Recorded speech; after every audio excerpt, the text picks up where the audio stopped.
it is time to make the sound to summon the stream.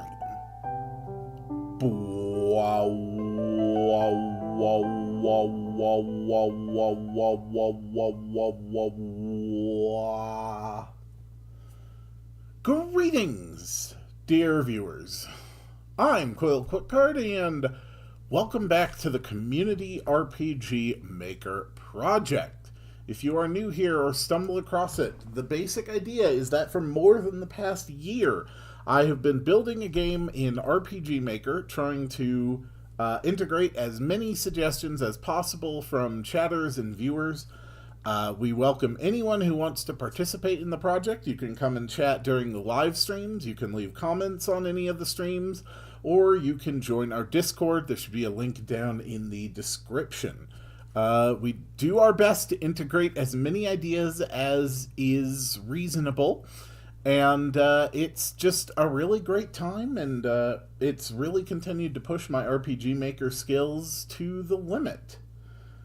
Nix, hello. Did I update RPG Maker? I don't think I actually have, unless they have a version newer than 1.8. Hold on here. Let's actually keep the browser window on this screen.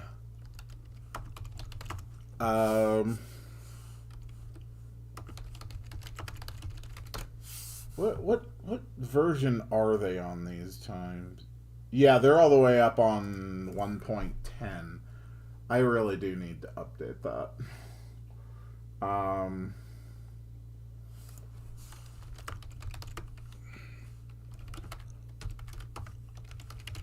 Let me actually take a quick look here on the newest patch notes and see if there's anything particularly pressing that I would need in the short term. While we do that, we'll put on some lovely music. Their patch notes page is not running. That's always a good sign. Hold on. Back.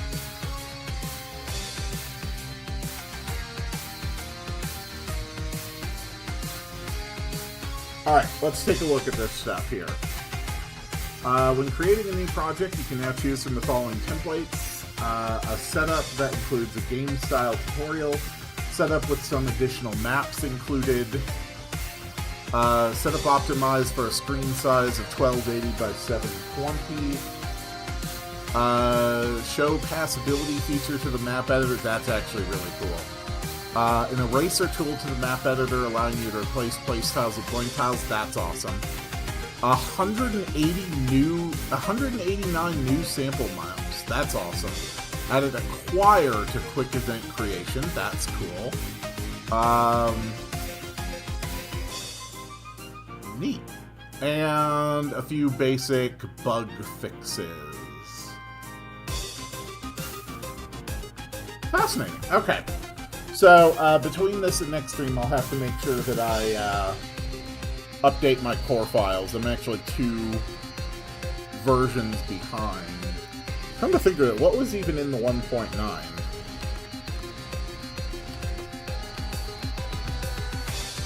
It would probably be good to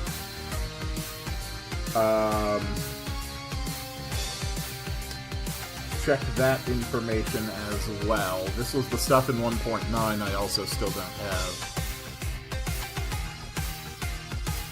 Freaking damn it. Okay, face and icon images can now be selected from multiple size standards. Message change guidelines. Ooh. That is awesome. So there's always been a feature where you can actually save like a map as an image. And it looks like that feature has been updated. Parameter changes. Oh, no longer a coordinate limit when placing enemies and troops. That's actually pretty good. Thank merciful God. When you specify a switcher variable in the event searcher, the search results now include events where they are placed in conditions.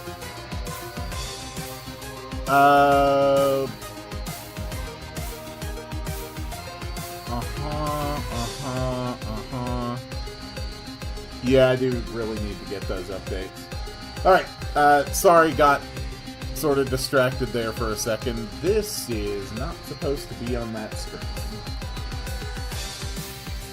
That is really not supposed to be on that screen. No, Nix, I'm actually very, very glad that you mentioned that. Thank you very much for that. Anyway, what is on the agenda for today? So, we've got just a few things that we want to work on today.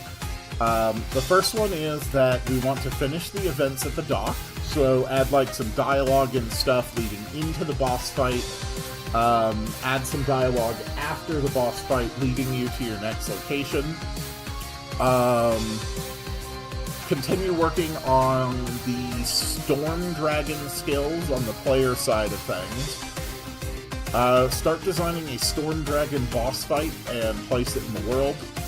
And brainstorm and start working on how we are going to transition from everything that we have built so far in Act 3, which is everything up through here,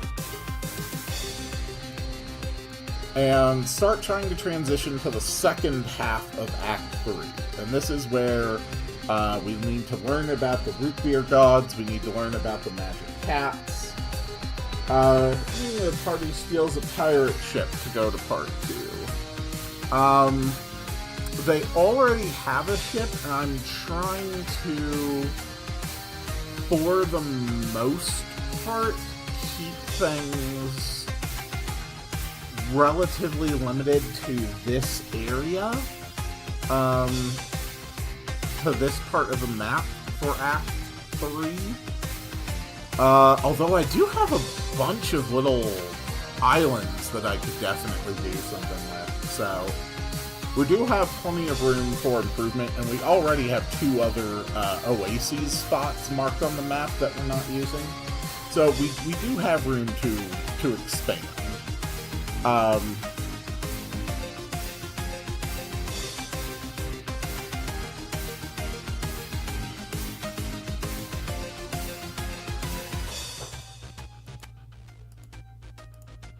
That is way too damn loud.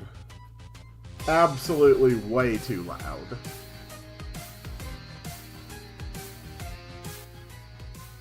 There, that's fine. That's better.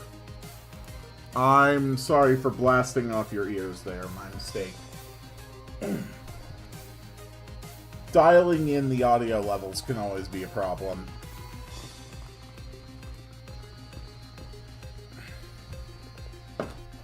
Anyway, to quickly reiterate everything I just said, since I don't know if anyone could hear me, we're going to finish up the stuff at the docks, both before and after the boss fight. We're going to finish making Storm Dragon skills on the player side of things. We're going to start work on a Storm Dragon boss fight that you can find out on the ship. And we're going to brainstorm and start working on how we are going to transition between the stuff in Act 3 we've done already and the rest of it, which is ultimately going to culminate in accessing the sort of Willy Wonka-style factory in the basement of the Pepsi headquarters. So, let's see here. We've got our boss fight working. I want to actually test that boss fight a bit. Yeah, you're Binding of Isaacing. Alright, we do need to test, like, the full boss fight for balancing issues. So this will be the second time I've done a full test of the boss fight. We start with that skill so that everybody has protection against physical damage. We try to place our exposed status effect on this guy, which can work, but doesn't always. Where's my Pepsi monster? Yes, Ryu needs stamina.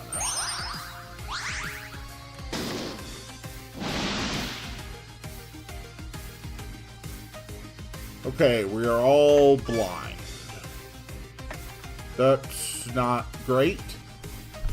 We're going to have Katasbi use the echolocation, which reveals first mate gold back.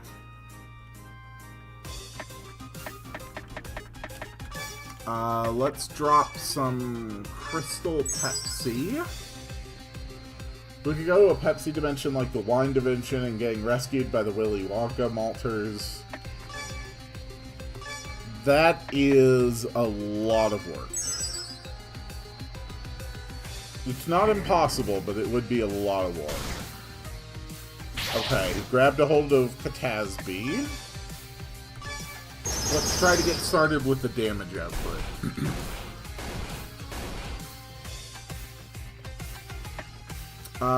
Malter still try to get bottle opening. Okay, Goldback is weak. That is great.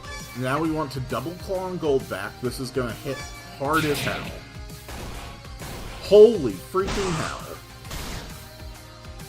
Perfect. Alright.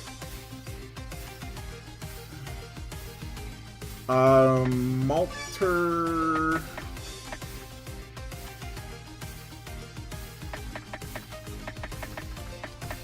I really need Katasbi alive.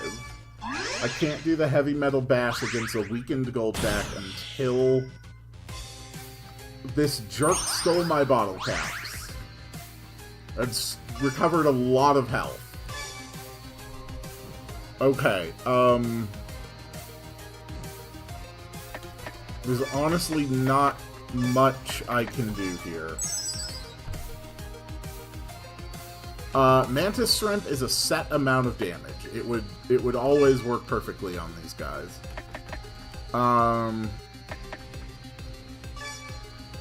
Let's go straight for a bottle cap rain. 1,000 bottle caps. Alright, shield is broken. Perfect. Ryu can now go double claw on first mate Goldback again. Perfect. Katasbi, we might need you for breaking shields again. Thatcher, how much does Zenith hit for? It's alright. Malter can now do what I've really been waiting for. Heavy Metal Bash on a defense-reduced first mate Goldback. This thing hits for like 900 normally.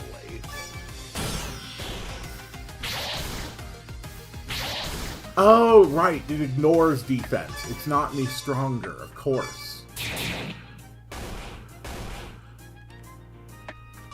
Doing pretty good, though. I don't want Katasbi to use the drugs just yet.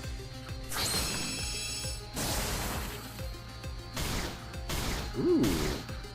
Holy crap, that hurt like hell. Growth Shock. We need regeneration.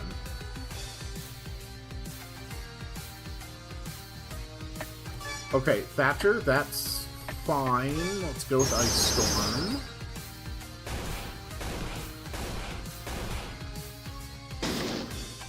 Pocket Sand. Okay, we got people blinded again.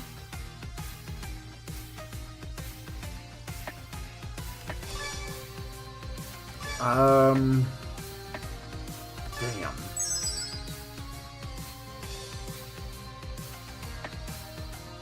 Okay, Katasby. We really need to get down one of these guys. This is a very difficult fight.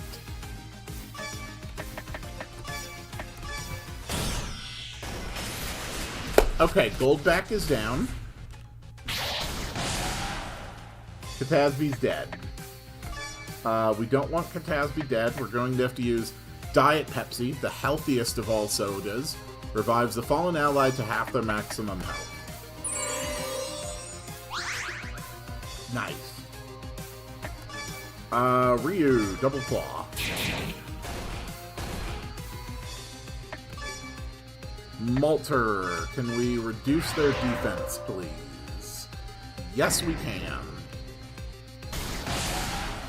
Katasby's dead again. Damn. Well, Katasby, we need you to get back up.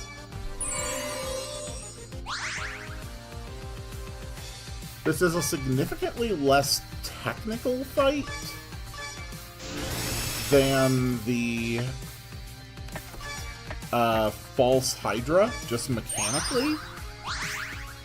But damn, this thing hits hard.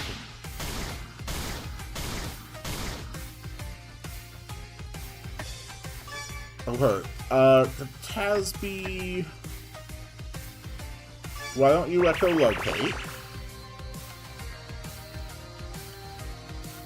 Okay. Thatcher... Katasby's low HP makes this very challenging. Malter, let's go for the Heavy Metal Bash.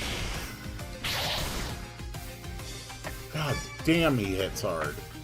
Alright, Dragon Shift back to green in order to reapply the physical defense barrier.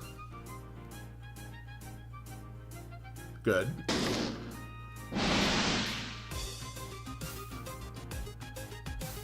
Pocket Sand didn't affect anybody. That's good. Katasby has increased crit right now, so he's going to use the drugs.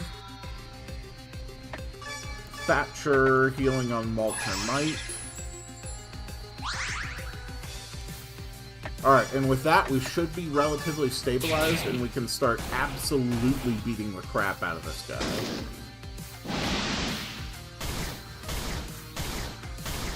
In theory.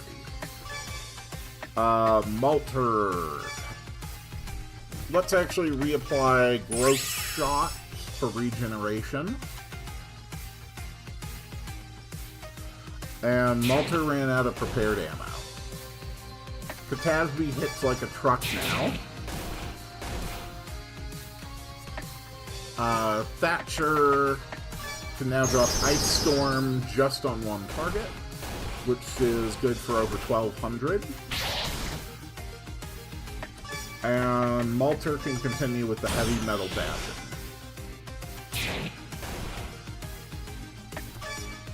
Meanwhile, Ryu's Double Claws pop out a ton of damage at a high crit rate. Good.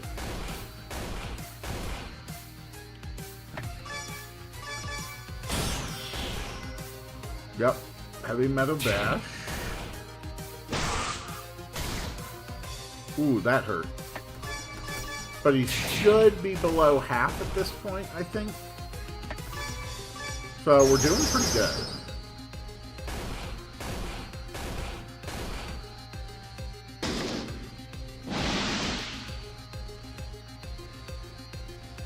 Nobody got blinded. That's good.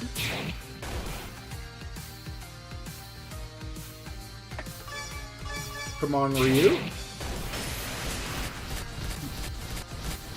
Okay.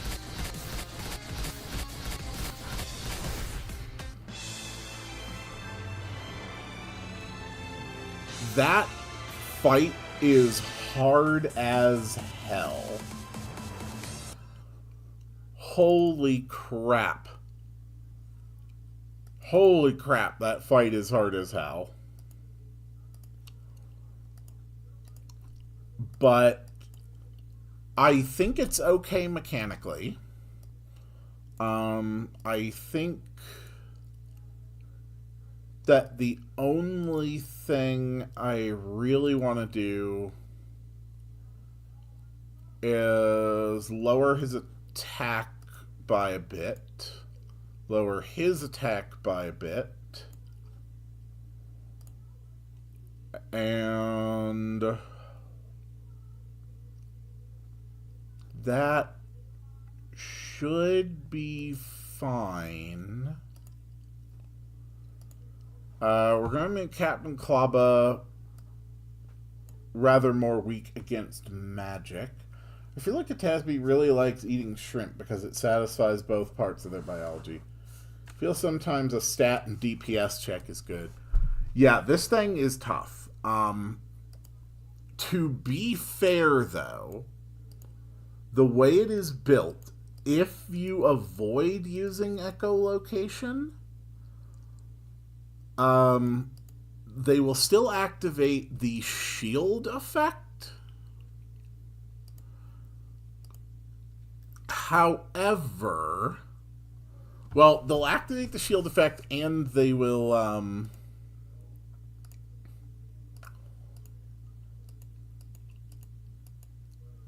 it works. It works. It's fine.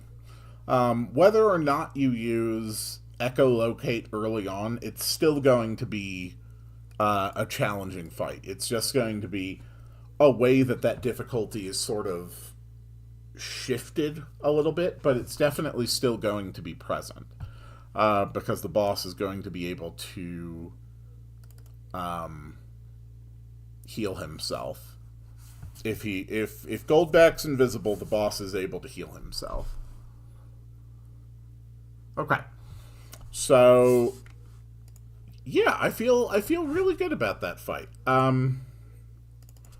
So now we need some dialogue going into this. So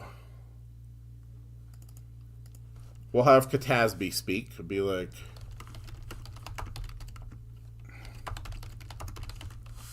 are you the one in charge here? And then I don't think I have a good monster face for this. Oh,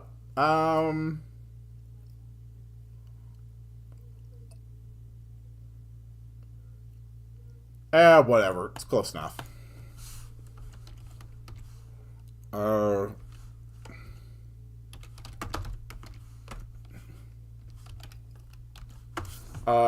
What's it to ya?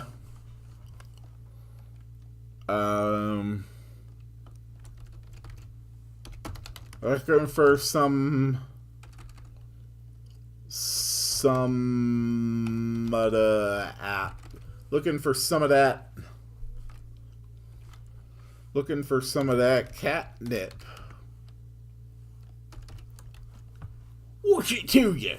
Looking for some of that catnip, boy.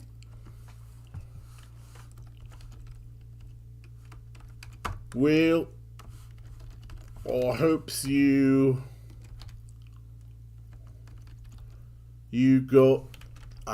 got deep pockets in boy.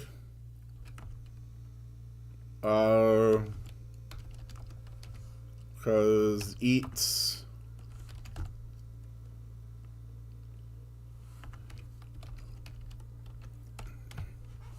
okay. What's it to you? Looking for some of that catnip, boy? Well, I hope you got deep pockets in, boy, cause it's ours, you see. Okay. And then he's just going to scream, give me the drugs.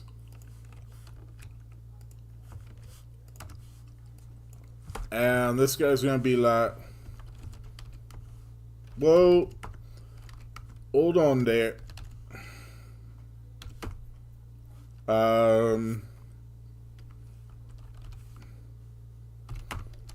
You's got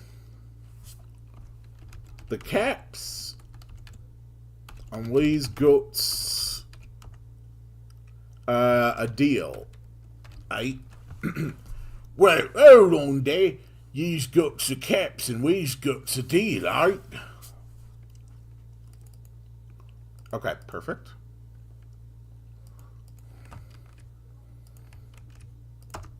And Katasby will be like,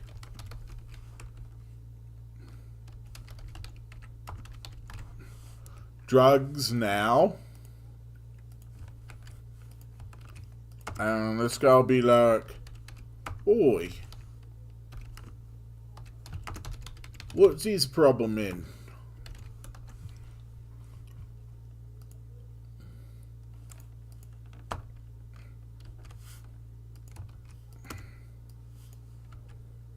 And Katasby, right before the fight, will scream, I don't know.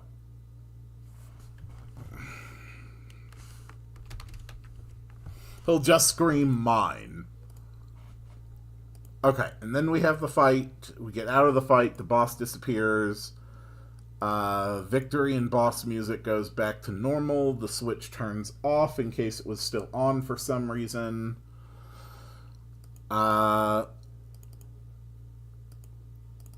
Okay.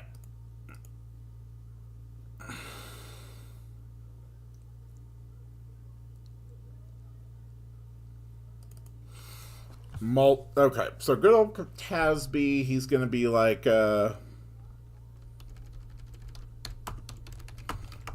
look at all this fantastic product. The folks back in town will be so happy.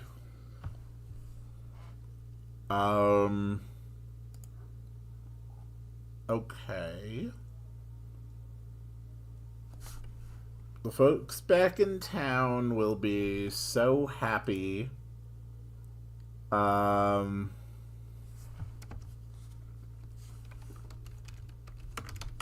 Let's go back and tell them the good news.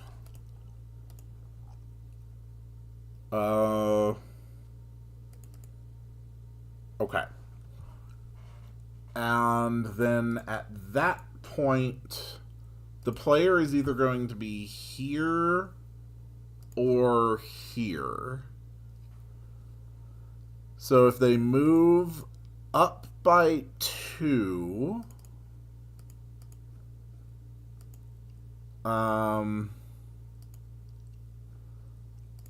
okay, we need an extra switch on all of these guys for when the dock events are done, so that they will all disappear.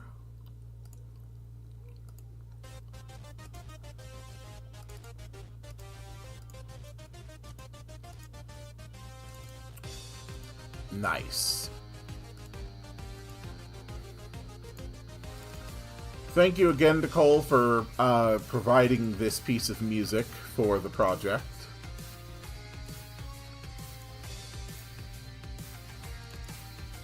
Okay.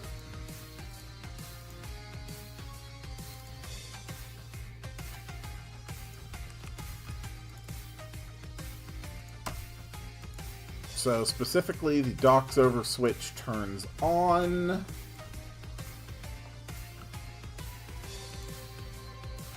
Okay. So at this point, we set the player movement. Skip if can't move. First, we move up twice.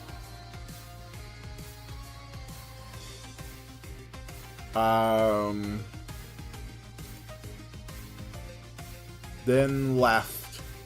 And then onto 3 spaces up. Okay. And then we have 5 up moves, but for these ones we don't actually wait. Instead we fade out, and we have a screen transition to here. We fade in the screen. While the screen is faded out, we have Elena join again.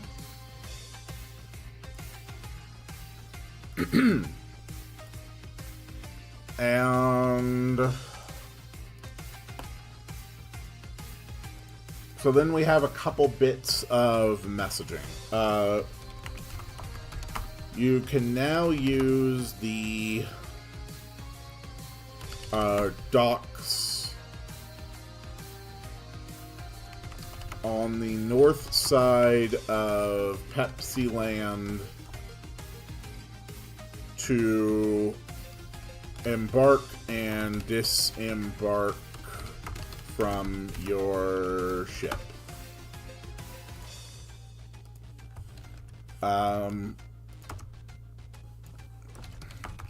You now have 5 members in your party. To swap... actually, I'm realizing something. I don't think I have formation access allowed.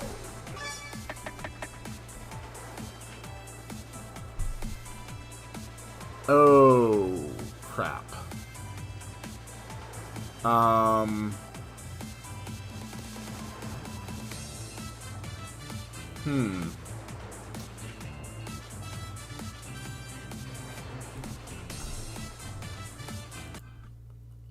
I don't really know how to fix that.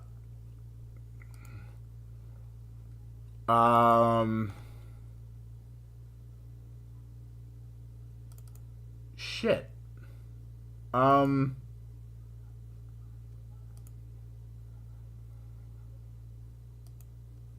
Change formation access to enable to swap around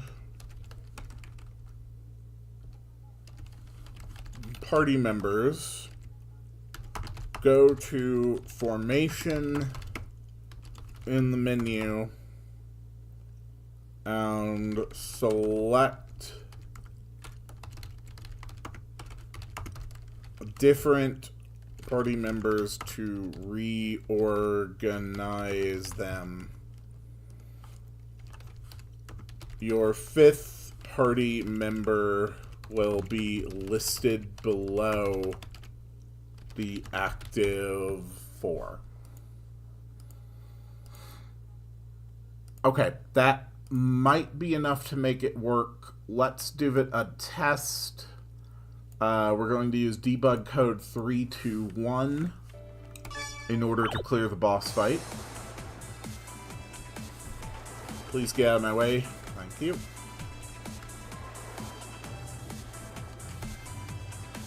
Are you the one in charge here? What's it to you? Looking for some of that catnip, boy? Well, I hopes you got deep pockets in, boy. 'Cause it's as you see. Give me the drugs! What, hold on there. You's got the caps and we's got a deal, right? Drugs, now! Boy, what's his problem then? Mine! Then we go to the fight.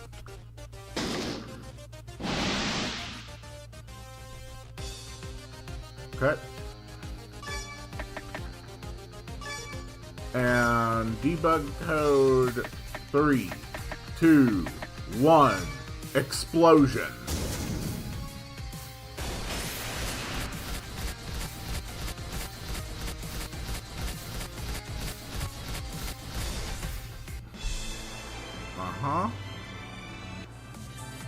Ooh, look at all this fantastic product. The folks back in town will be so happy. Let's go back and tell them the good news. You can now use the docks on the north side of Pepsi Land to embark and disembark from your ship. You not have five members in your party. To swap around party members, go to formation in the menu, select the different party members to reorganize them. Your fifth party member will be listed below the active 4. But I still do not have formation access. Okay.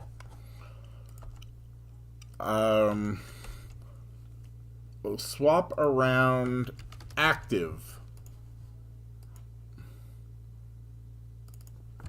To swap active party members, go to formation in the menu and select different party members to reorganize them. Your fifth party member will be listed below the active 4. That's fine. Formation access is fine. Add another couple moves onto that. We're going to give like a 3-second waiting period just so it doesn't quite feel so rushed. In the system, we are going to include the formation command. However, from the very start of the game,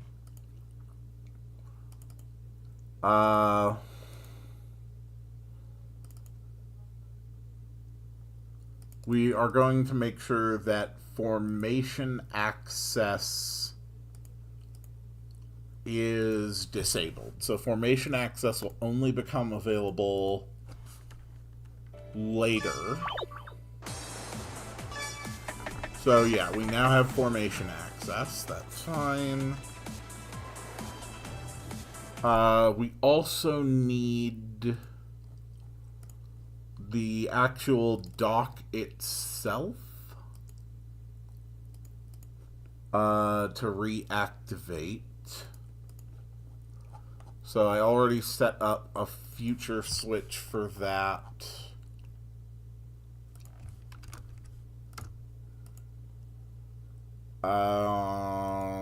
It is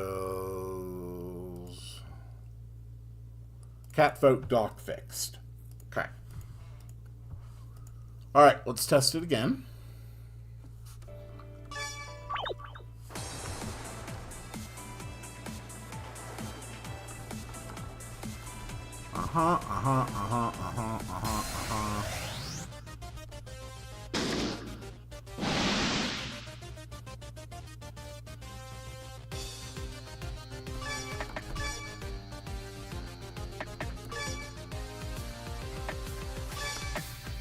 We'll try using the debug code after this.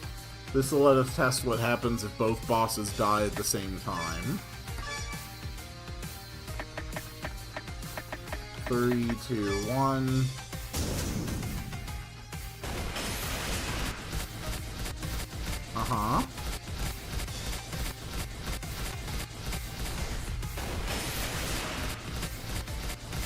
Okay, good.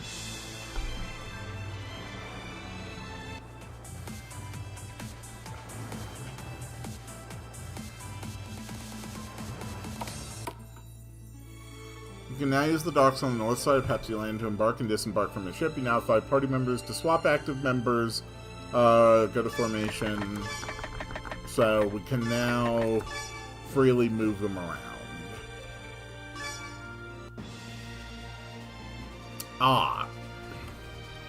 Well, that doesn't quite put me in the right location, but that's an easy fix. That doesn't quite put me in the right location either, but that's an easy fix.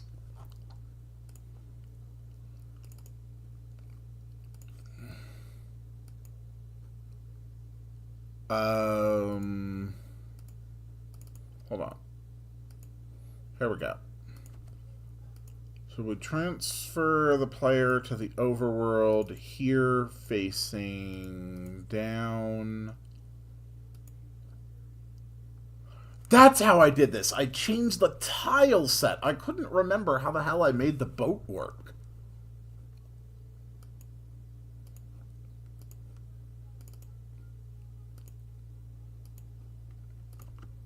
And this puts them here, facing up.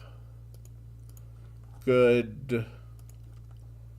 The docks event, we are going to fade out the BGM and the BGS over 3 seconds, just for a more natural transition. And that should be it. That should be our first item completely finished. Finishing the events at the dock.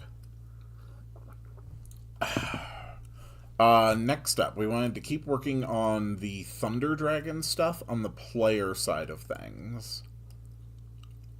So we've got Dragon Shift, Storm Dragon,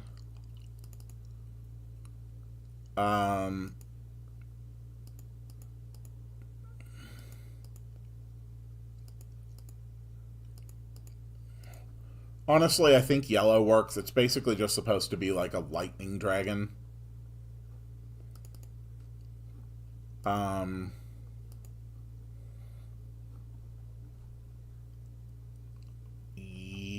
Yes, that is fine.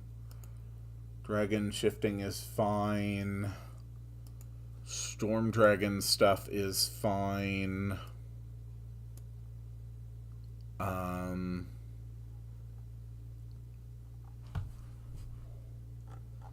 Okay. Storm Dragon is set.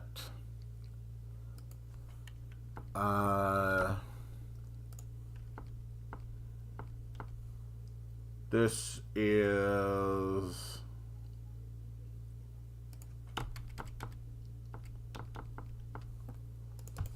is all just the same. The only difference is that it's in the Storm Dragon category. Wing Buffet is fine. It's just Storm Dragon.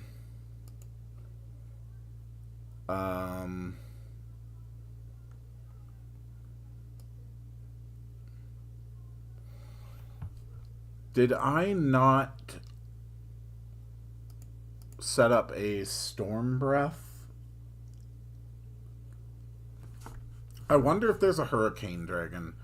I mean, this guy's basically your generic everything that goes into storm. Thunder, lightning, wind, rain.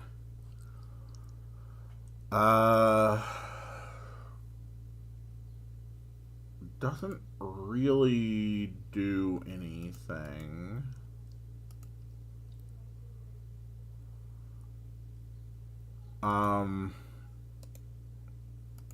Let's take this. We'll make it Storm Dragon.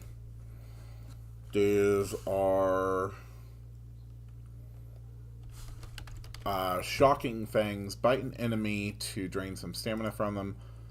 Also inflicts paralysis.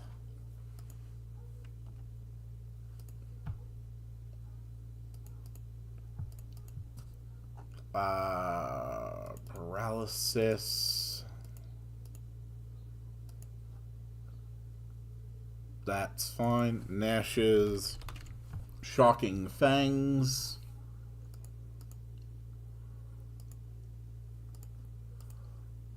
I should change these a little bit. Burning Fangs. Freezing Fangs.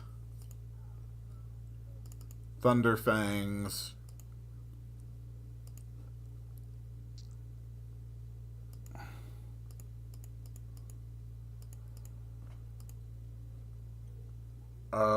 Toxic Fangs.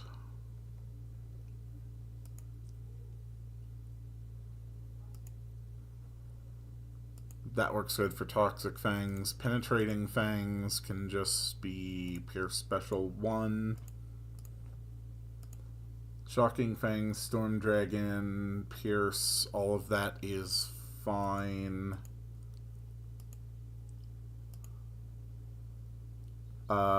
Dragon Shift, Storm. This one we are going to give the yellow orb, transform into Storm Dragon form, and grant other party members a 50% resistance to lightning damage. Add the state.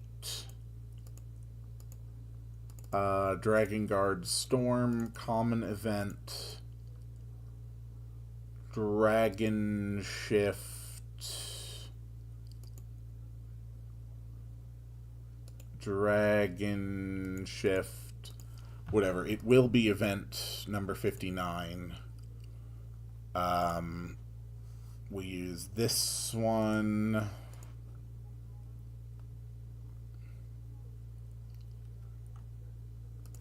Draconic Resilience has a Storm Dragon version. We need Storm Breath, Unleash, and Electrifying Breath to damage all enemies. Lightning, Element, Lightning, Counter, Lightning, Damage, Animation, Thunder, and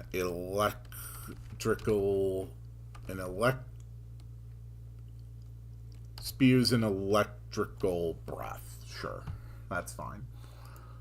And this is Storm Dragon form. Everything looks okay.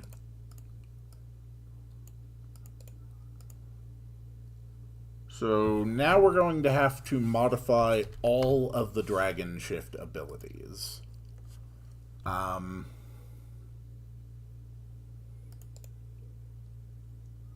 Okay. We know that by this point in the game, we are going to have Dark Dragon. So we don't need the Dark Dragon indicator here.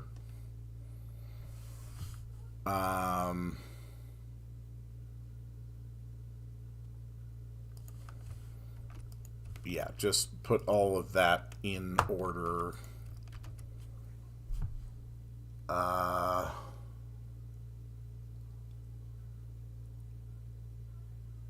Okay. So we switch Ryu to Storm Dragon form.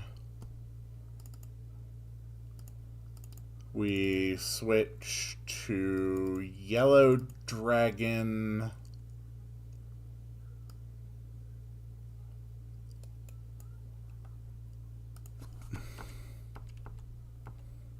I never made the Yellow Dragon sprite. I'll have to fix that.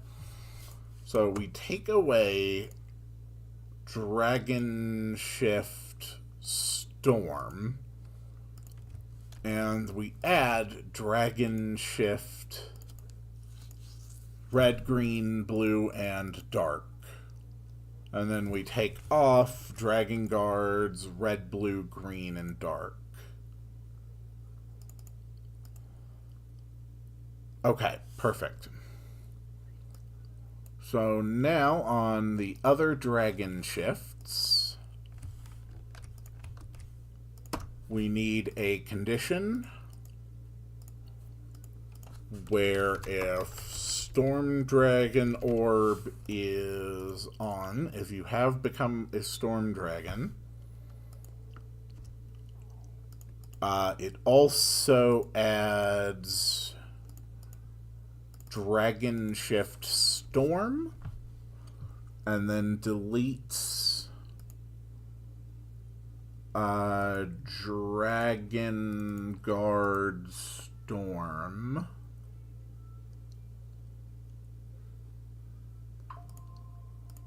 Okay. And then we just need to add this conditional onto the other Dragon Shift. So green, blue, Dragon Shift Dark, And Dragon Shift red. Okay. So then when the dragon buff happens,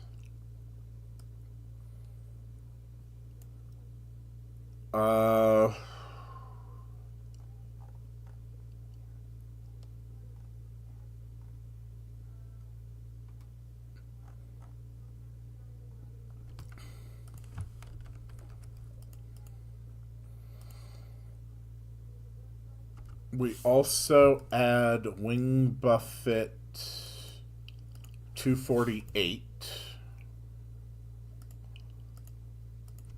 That's 253, 254, 255, 256, another 256, which we don't need, and 248.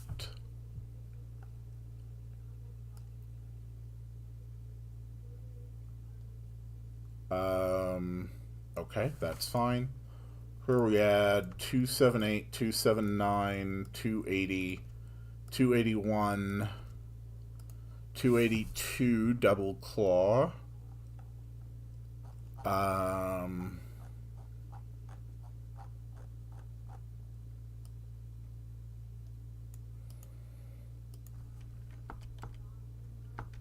281 is the one that needs to be there, so it does already add the Storm Dragon ability.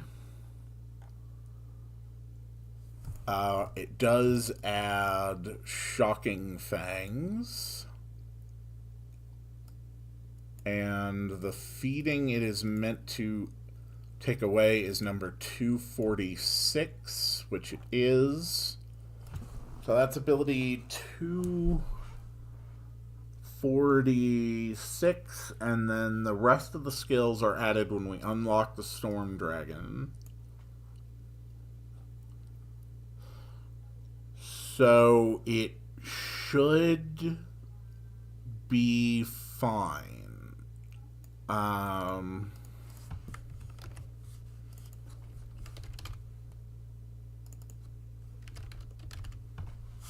Containing the power of a dead dragon enables Ryu to become a Storm Dragon common event. Dragon Shift Storm. Make it yellow. It's been a long time since we added a dragon form. This is all a lot. Okay. Alright, I think we are good.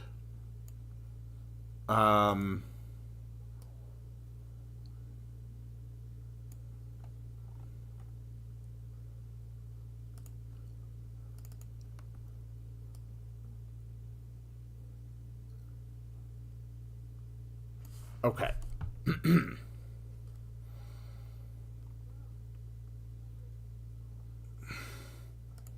So we are going to copy all of this, and we're just going to use it for testing. So we're going to put a thing here. Took the Golden Dragon Gem, which runs Dragon Buff.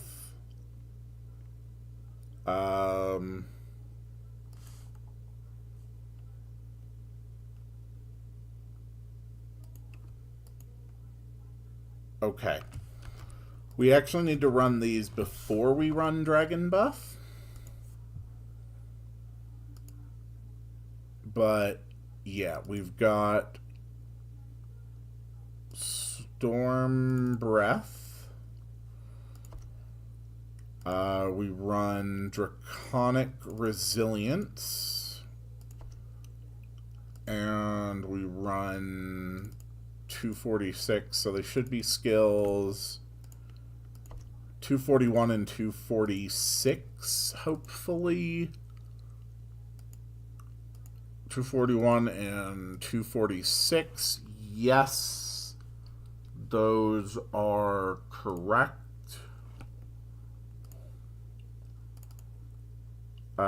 Golden Dragon Gem, so we had Stored in Breath, Draconic Resilience, Feeding.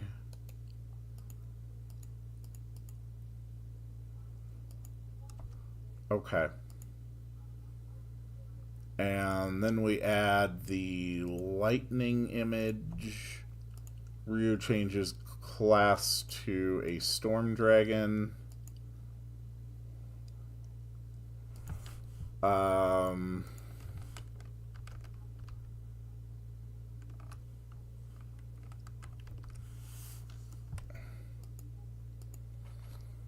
Honestly, the only one we really need to add is Dragon Shift.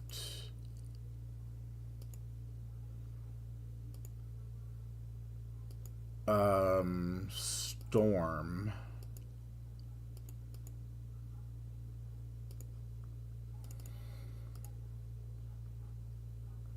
Or do we? Storm Dragon Orb, Storm Dragon Gem can now shift into a Storm Dragon.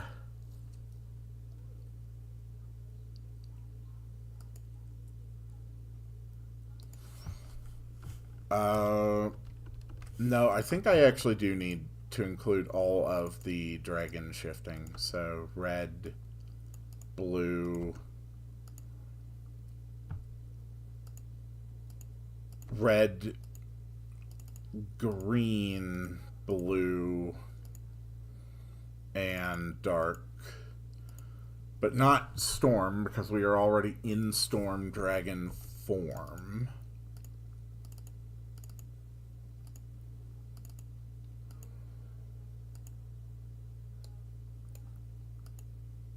Okay. So we're going to put a thing here you interact with in order to test all of that. However, first thing I need to do is get the sprite for the yellow dragon. So just open up my image files here. It's in characters.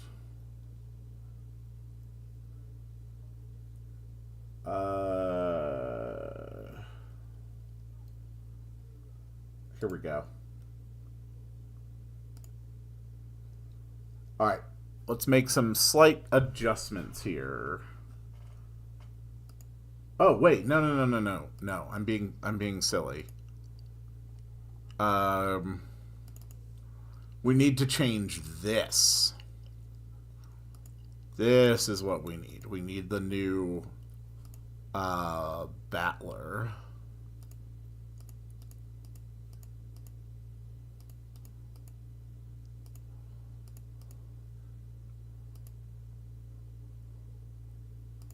Okay. The main color of all the armor is dark. Main color of all of this is dark. Main color of all this is dark. More yellows.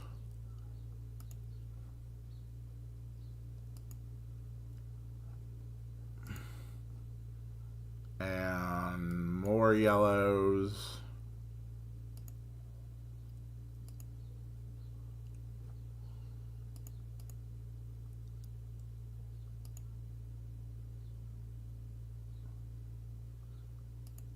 Okay.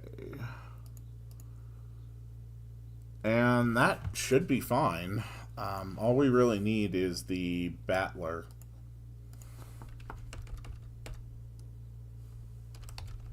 There we go. Ryu yellow.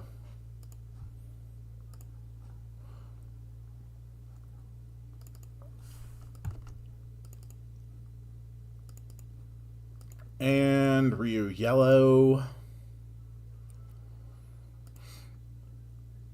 And then the common event for Dragon Storm is Yellow. Okay.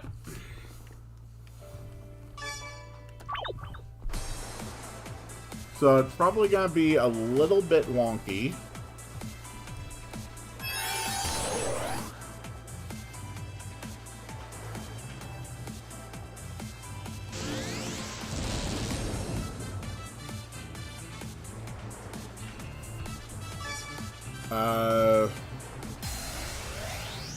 Did that work?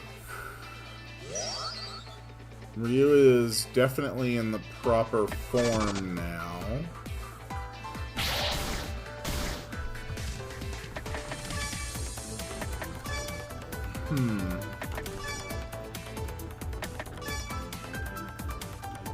It's gonna be a little off.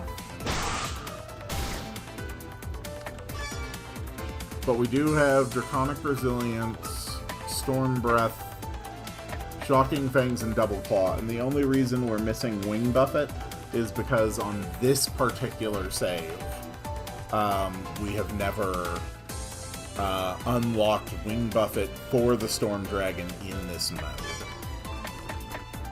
But if we Dragon Shift off,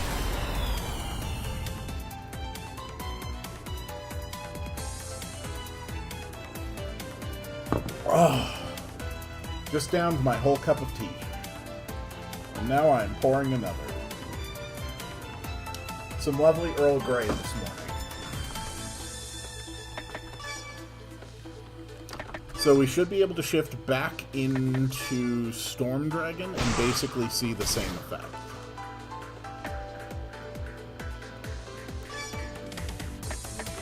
Storm Dragon.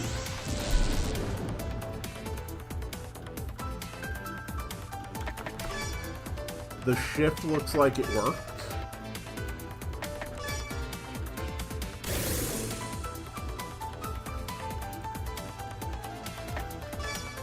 And all the Storm Dragon skills are there.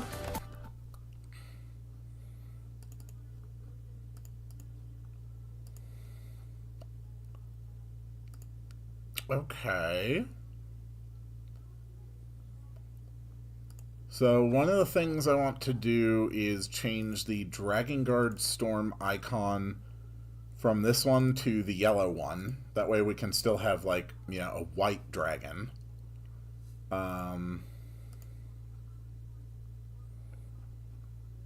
We're just going to take the water protection off of it. That's fine. Storm Dragon.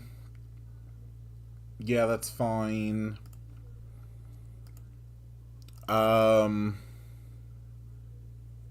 Okay.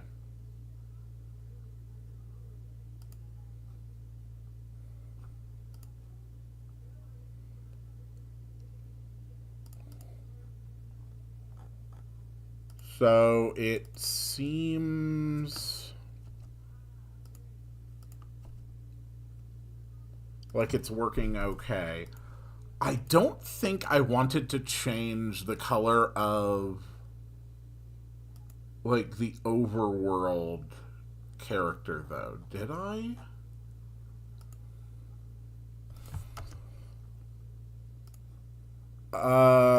No, I definitely do.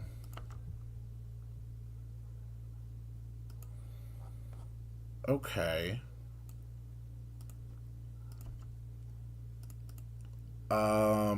Dragon yellow, that's fine.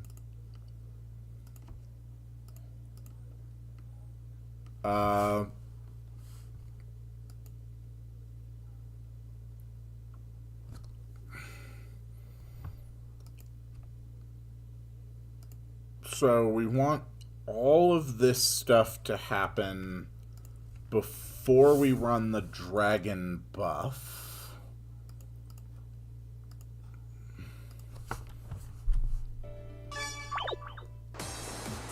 Yeah, because right now we're in the red form.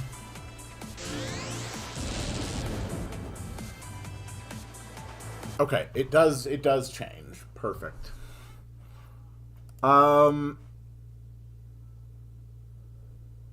Okay. I mean, that's totally good. The only thing I need to do is make sure we add ability 248 to the save pile.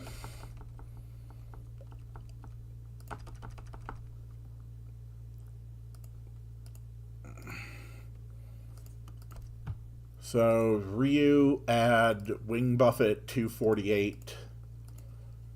So this is just something purely so we can update the save file. There we go. Okay. And then we run debug code 003 to save. And we can get rid of this guy. That's all fine.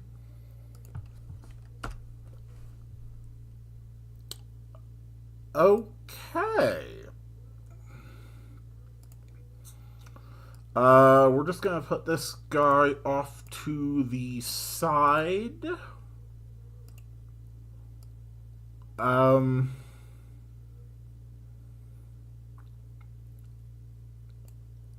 Honestly, I probably just want something that, you know, basically fights pretty similar to the way that the red dragon fought. You know, just stronger. So let's find another dragon. We used this one for the dark dragon. We used the other one for the red dragon.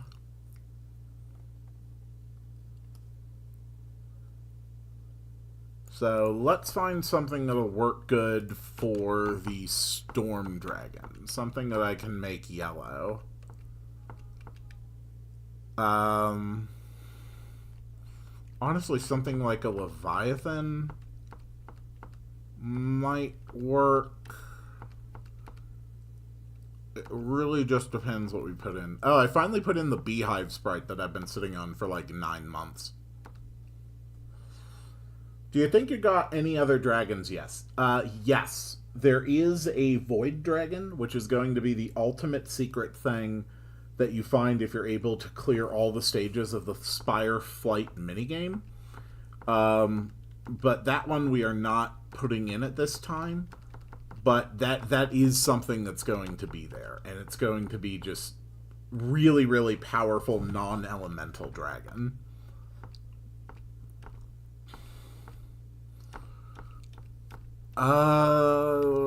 Storm dragon. I mean, here now the sprites. Oh, no idea. I don't think I have anything else that's like a proper dragon. But we're just going to look a little bit and see. I should have something that'll work fine as a dragon. Even if it's a little bit off. And if not, I'll just recolor the red dragon that I used.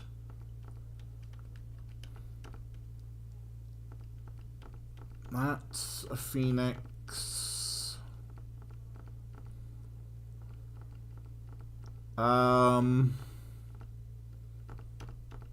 Okay, I guess not. That's fine. We'll just recolor this one then.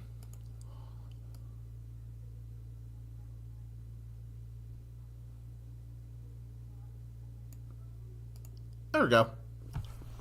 Okay, Storm Dragon. So...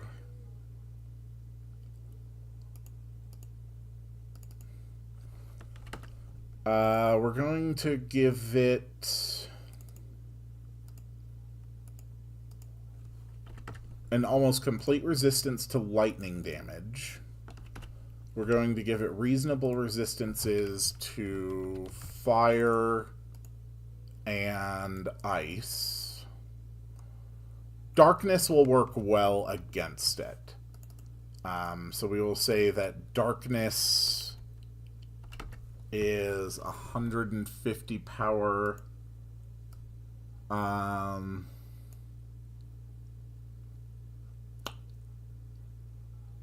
Yeah. let's have it award 5,000 gold. We'll worry about the drops later. So we'll have it run 130 power. 60 here. 50 magic defense. Very fast. Very strong. Very powerful. Pretty lucky. Rewards 600 experience points. Okay.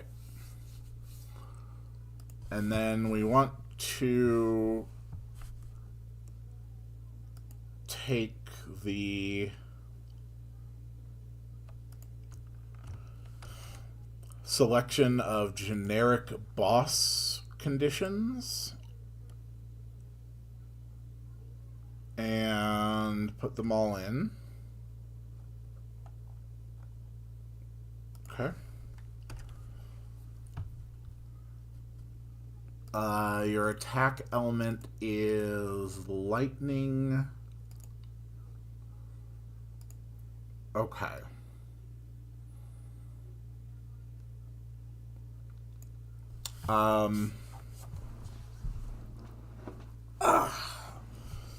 This is where it gets difficult. So we're going to take Lightning Burst, and we are going to call it Storm Breath. We're going to make it significantly stronger.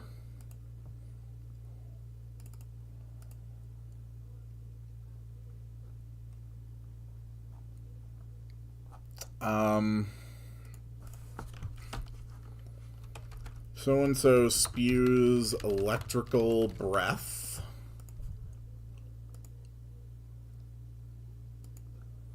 Okay. That should be fine.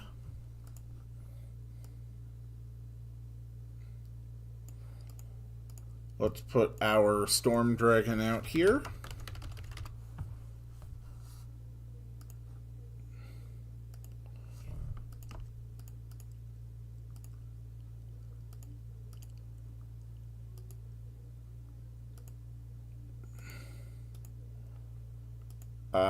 So there is the Storm Breath. Let's see how strong it is just with the way it is now.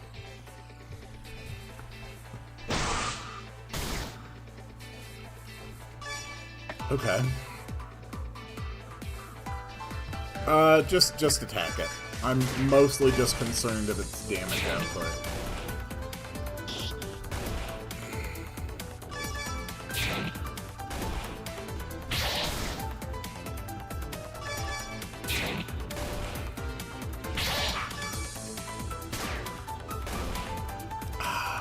Good team.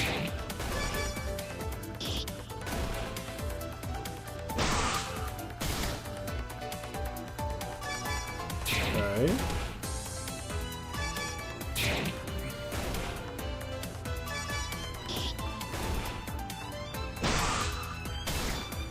Body slam. Okay.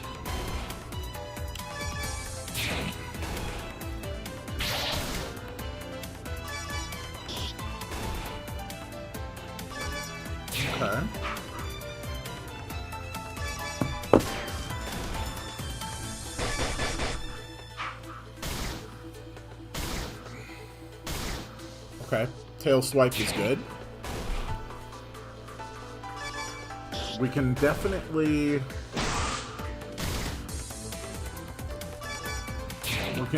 make it do its breath attack more often. Storm Breath is not going to have any HP condition. It's just going to be every, like, on the first turn,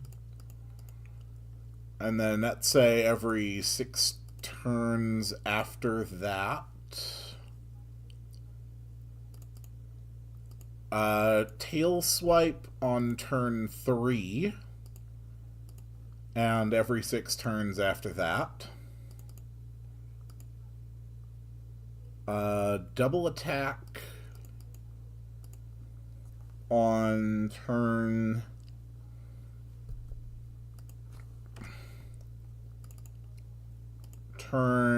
2 and every 6 turns after that. No, let's put that on turn 4 and every 6 turns after that.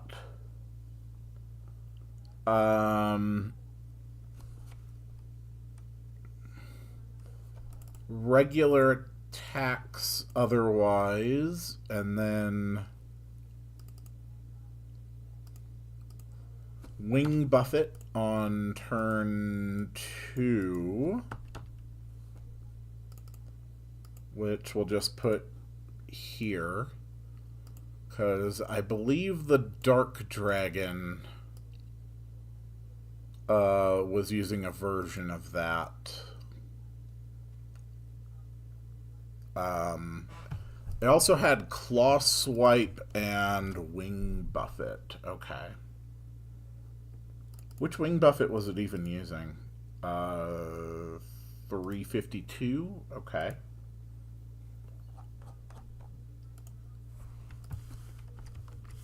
Okay. So, Wing Buffet has a mid rating once every 4 turns, and then the Claw Swipe has a small chance. Okay. Let's take a look at the Storm Dragon fight. We need to start with debug code 100 to unlock everything. So, debug code 100.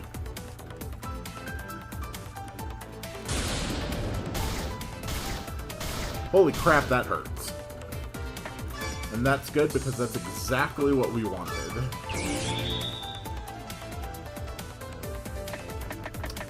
We are going to prepare growth ammo. Let's get 4 shots ready.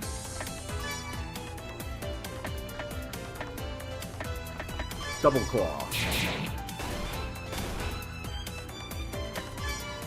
Thatcher.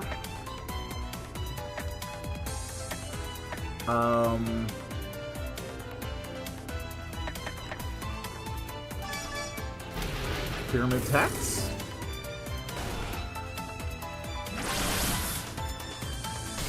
There's the Wing Buffet. So it's okay if this thing is just too strong.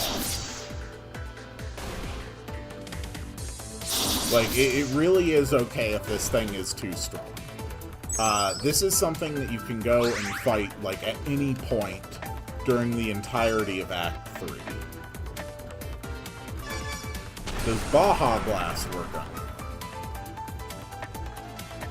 it? No.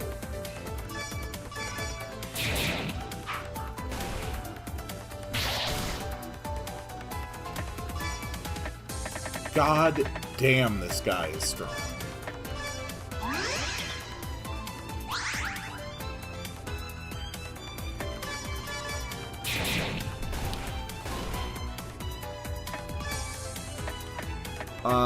Bottle opener. There's a Claw Swipe.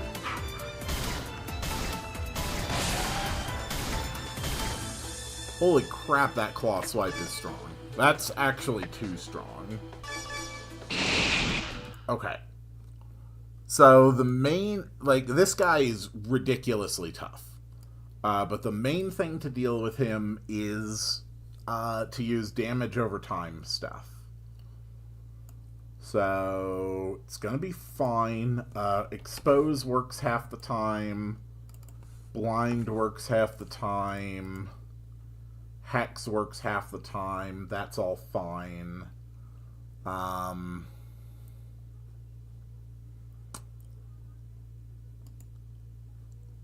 Need to make a few adjustments based on what we saw there.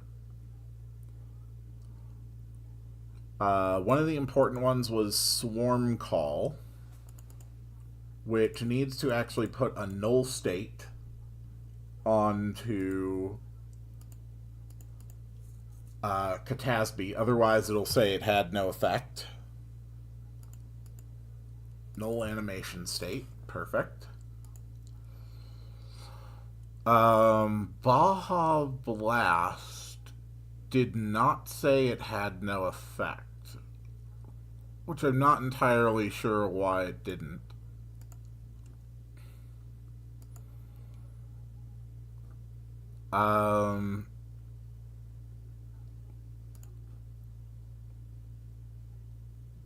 Yeah, it should have given a specific message about that.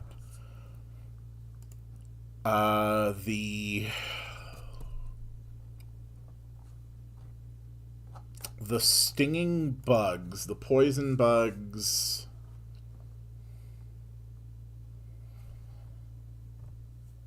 I mean, it's fine. It's fine if we get, like, some kind of crazy damage. Like, this guy is strong enough that it's honestly fine.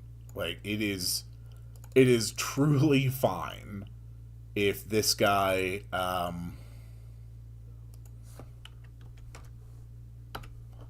gets, like, if there's some cheesy strats to beat this guy, because this thing is extremely powerful, which is the entire point of it.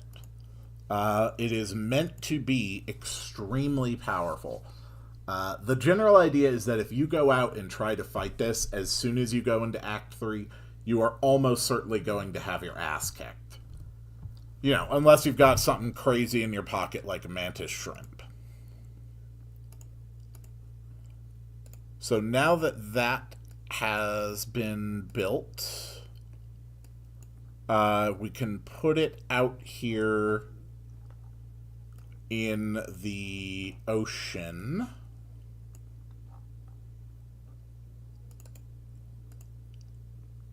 There we go. Okay. So this needs to be like bubbling water or something. I know there's like a bubbling water.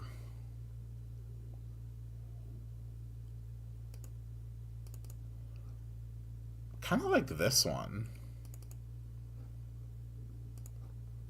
Yeah, I kind of like that.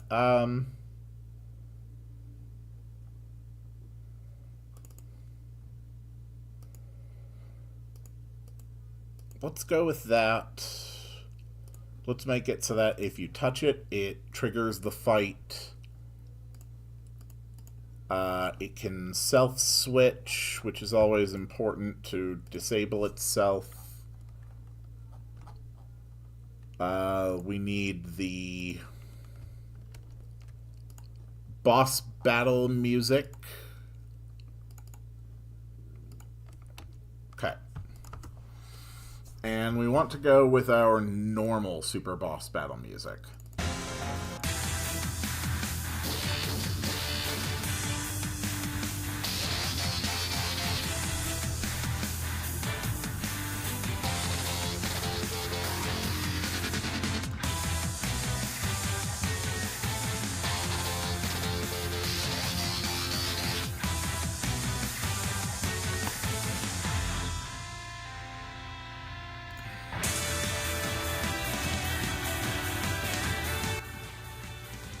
There we go.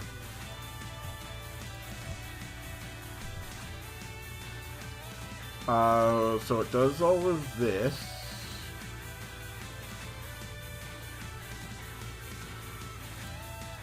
Okay. Perfect.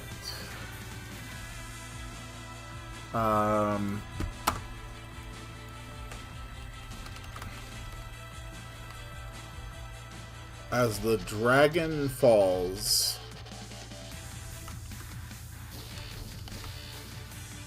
a golden gem. As the dragon falls and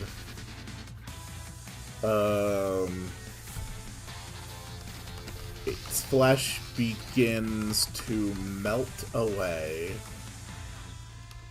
a golden orb is left behind. Okay. I don't understand why this is here.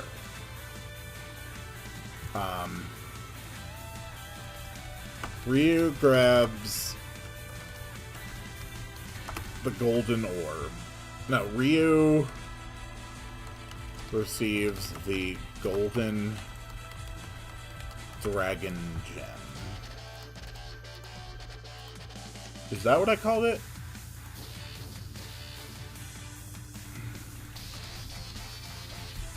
The golden dragon gem. Okay. Rhea receives a golden dragon gem.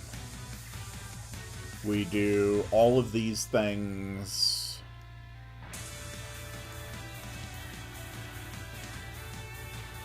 Okay. And with that done,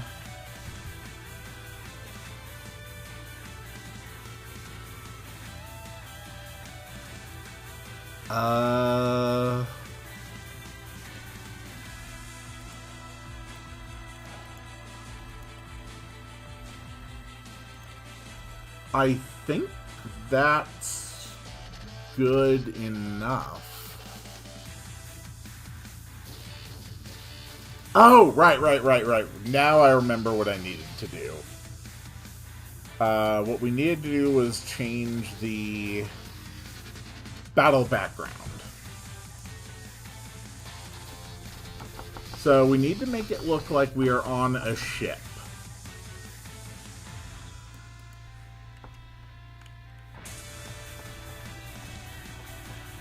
So we need like some basic wood. That works. Okay.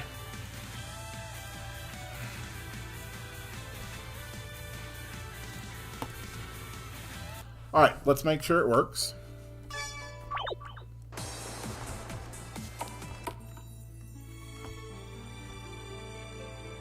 We'll try the dock over here.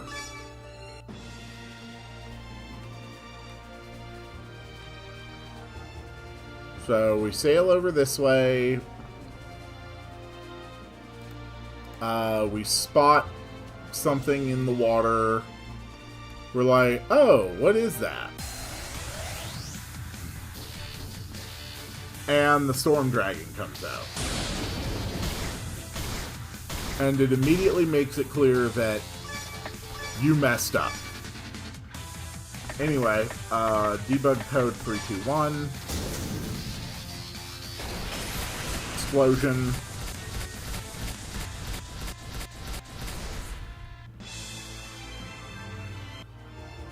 As the dragon falls and its flesh begins to melt away, a golden orb is left behind. Rhea receives the golden dragon. Oh.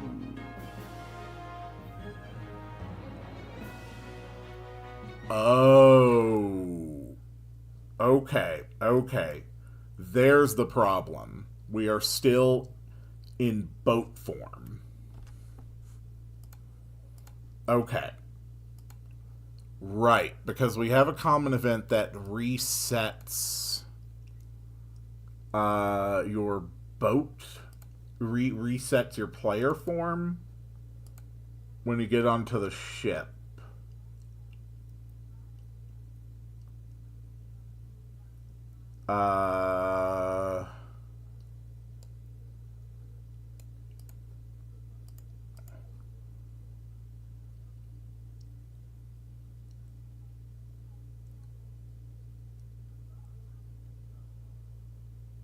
Huh?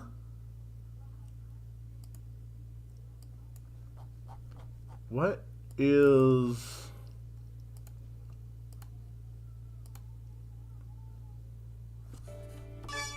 What is going on here?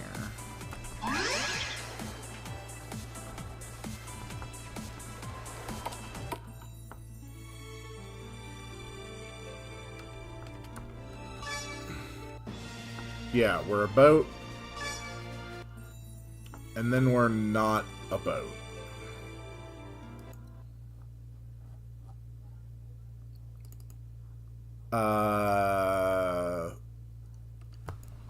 Common event. Boat storms. What the hell is the boat storms common event? Boat storms. Okay, does nothing. That's just some random event I set so that sometimes it could be storming. So we change the player image to a vehicle.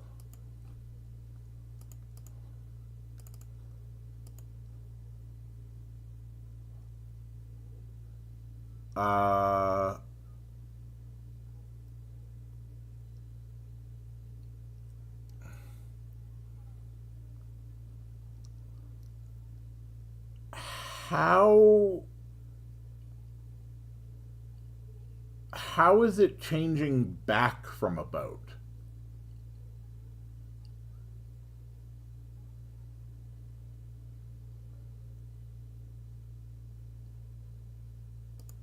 How is it knowing to change back from a boat? Or is it just that the appearance is temporary?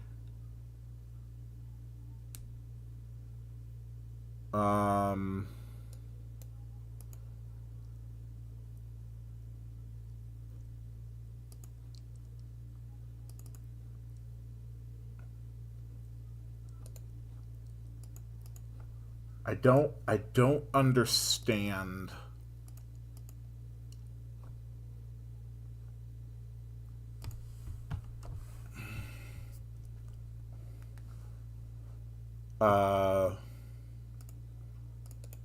I don't understand how this is happening.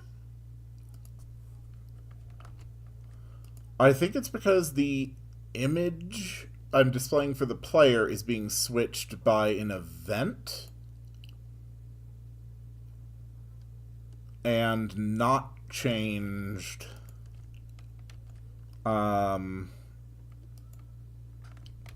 Yeah, it's being changed by an event and not being changed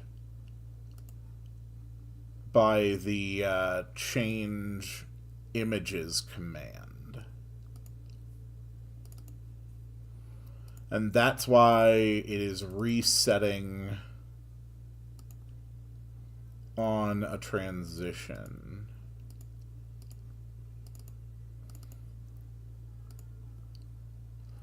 Hello, Mystic Moth. Welcome to the stream. We're just trying to troubleshoot a little bit of dragon goodness here.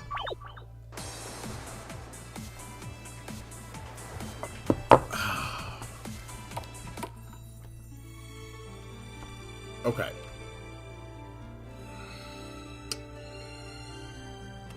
So let's get on the boat again. Yada yada yada, boat, yep, debug rock through the world, that's fine. So we get to the Storm Dragon. Assuming that the Storm Dragon is beaten.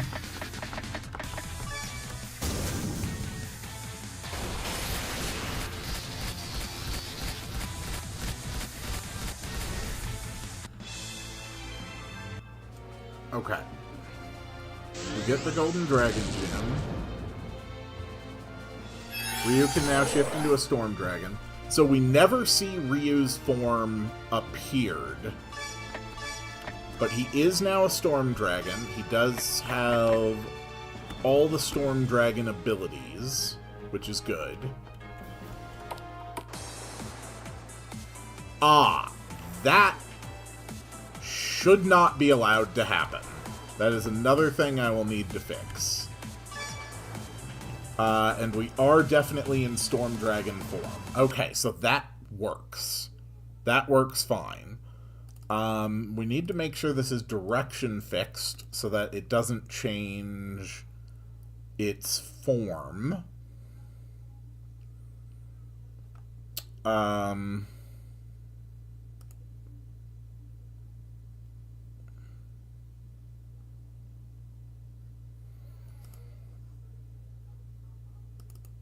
I think this might work better for the sprite. And furthermore, we really need this to not be happening. We don't want the players to be able to go into the docks from the ship. So, what we will do is create yet another page for this. If the on-boat is active, it will not allow you to access this. But higher priority phases, when it's done, I hope the gotcha updates come out soon. Again, it will come when it is ready. Okay. I think that works.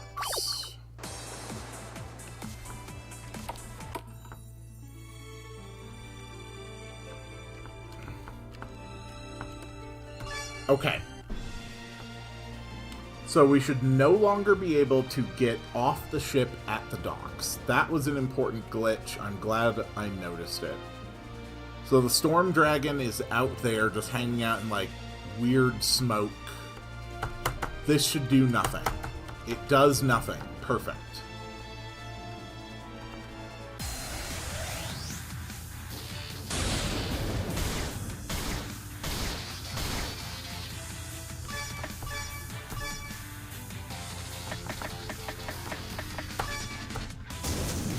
Trigger the 321 code.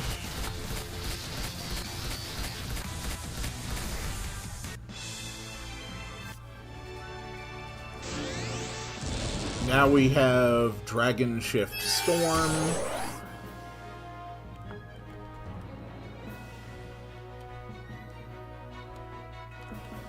Alright, let's get off the ship. So this should still work like normal. It does still work like normal. Okay. Perfect.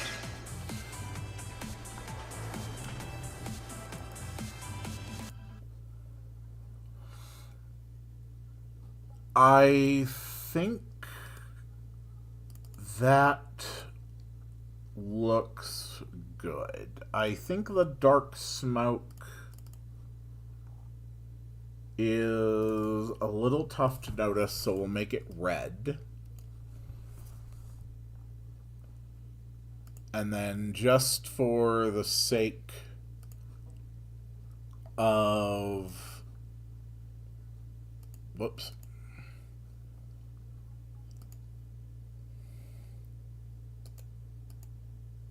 I see what's going on. Okay. There we go. Just sort of make the shoreline back here a little bit more organic.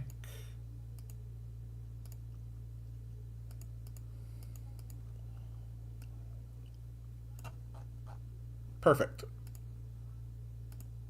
That should look good.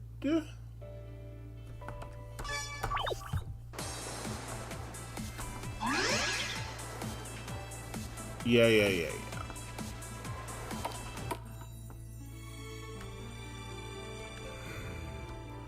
That looks pretty good, and yeah, the far side of the water here definitely looks a little bit more organic.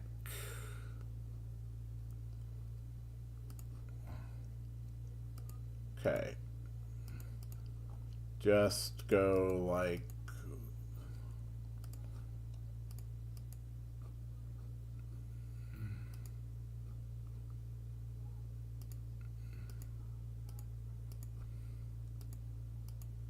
There we go.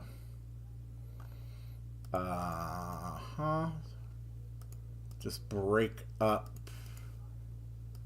the contours a little bit. And that should be it. We finished producing the Storm Dragon stuff on the player side of things. We designed the Storm Dragon boss fight and we placed it in the world. We identified and fixed a few bugs that were related to that. And I think we are just about ready to go into our brainstorming session.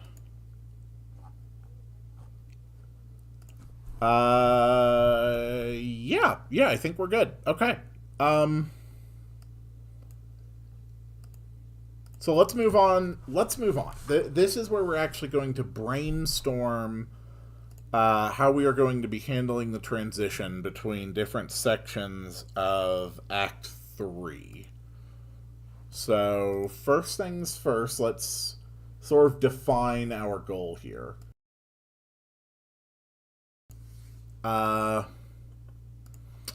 Let's put on some music because we're gonna be working on this for a bit.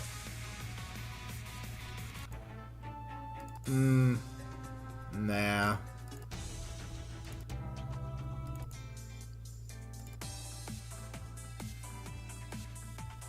Yeah.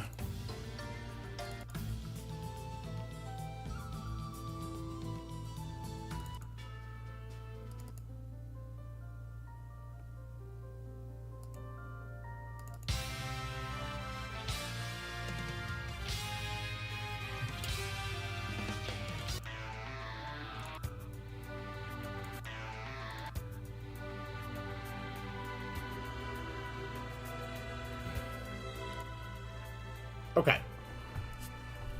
We will listen to this while we go. Yes, the casino idea has been suggested. We do have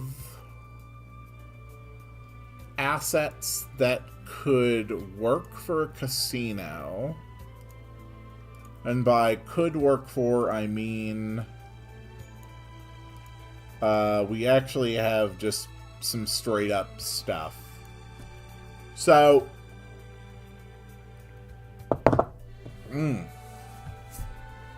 The problem is...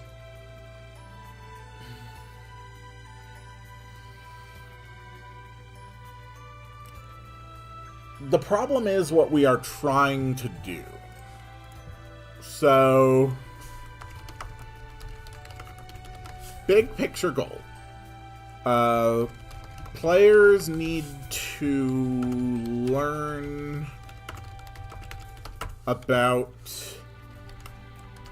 the root beer gods and the magical cats and their plot to pit the bat folk and the cat folk against each other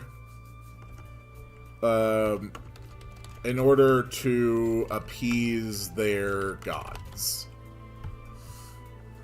So this is what we're trying to achieve. This is a lot that we have to figure out a way to establish. Let's just make that bigger so that people can see it easier on various devices. So big picture goal. Players need to learn about the root beer gods and the magical cats. Their plot to pit the bat folk and the cat folk against each other in order to appease their gods. So, first reveal, we need to reveal the magical cat conspiracy against the bat folk and cat folk. That's like the first big thing.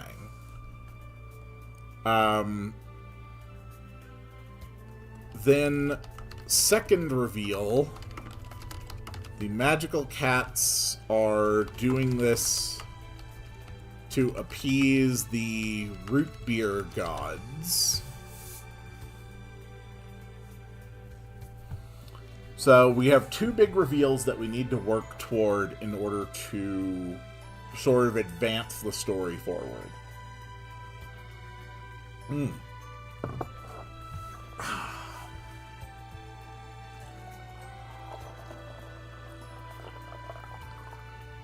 Okay.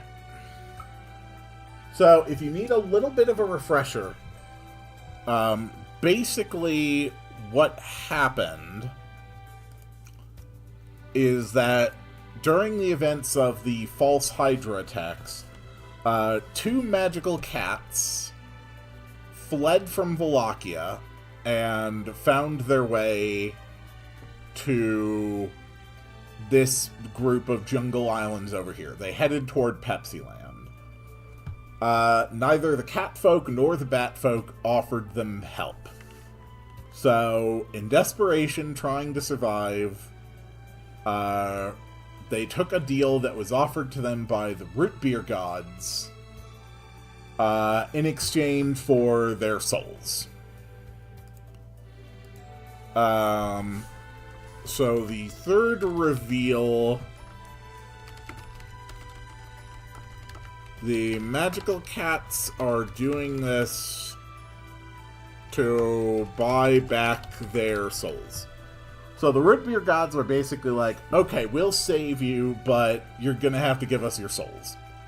And they accepted in desperation, and then quickly realizing this was a really bad idea, they went back, they tried to renegotiate. And the gods agreed that if they gave them, X number of souls, that they would release their hold on theirs.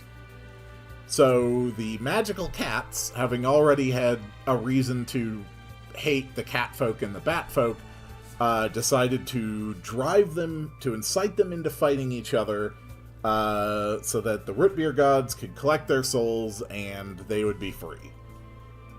So those are our three big plot things, and that is a lot to cover. So, from where we are right now, we've just gotten the catnip back from the docks. So, one of the ideas is going back to the catfolk village and some folks have been kidnapped and you have to go save them, and you find something pretending to be a bat folk.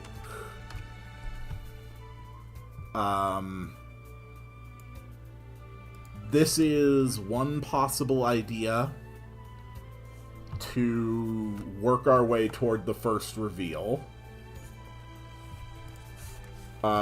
Second option, one of the magical cats approaches you and asks for help because they are not on board with the plan anymore. That's another possibility.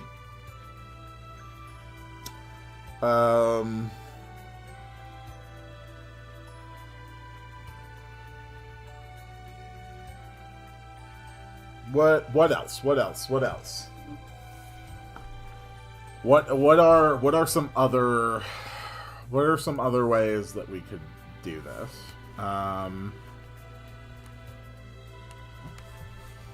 We could have Katasby gets really high and just kind of figures it out. That's another possibility.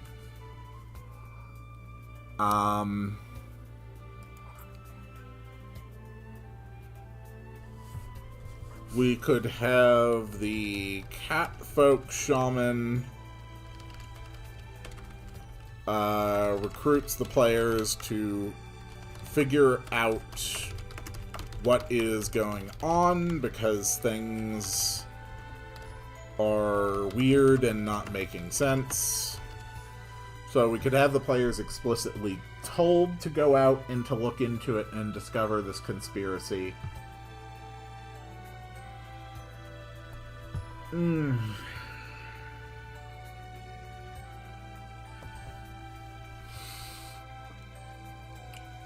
Honestly,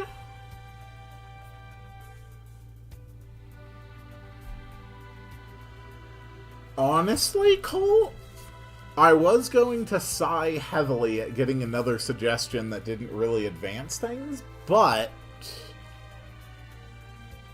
I actually think that can work.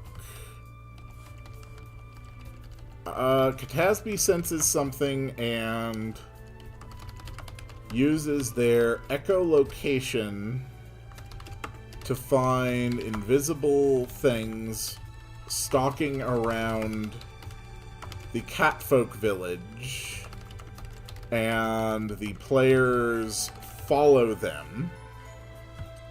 That could be a way that we stumble upon the Catfolk stuff, or the magical cat stuff. That's not a bad idea. That's actually a pretty good idea.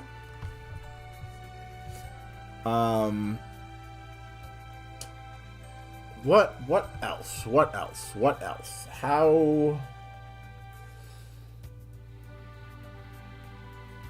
else can we approach this? I think we have really good ideas here. I think we can work with this. I like the invisible enemies.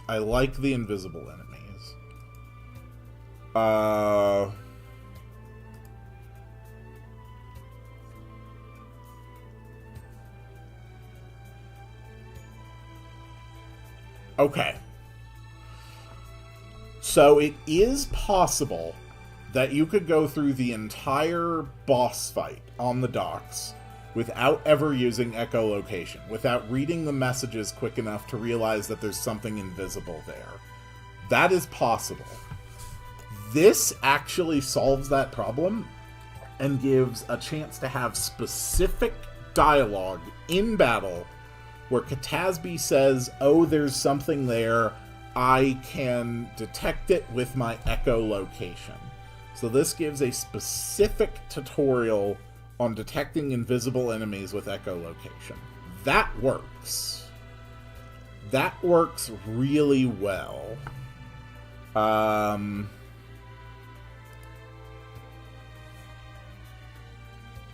Okay.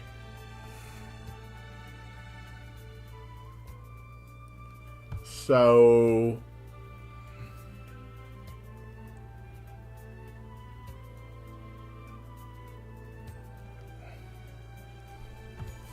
we could have players bump into something invisible,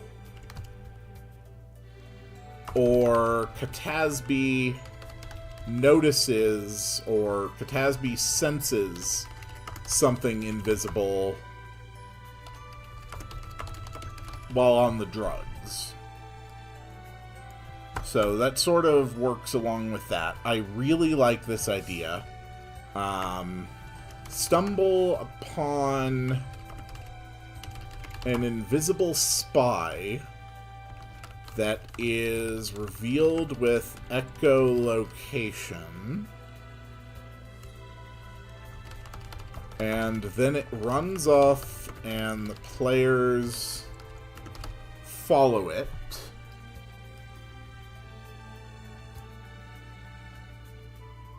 I really like this idea. Okay. So the players bump into something invisible, or Katasby senses something invisible while on drugs, stumble upon an invisible spy.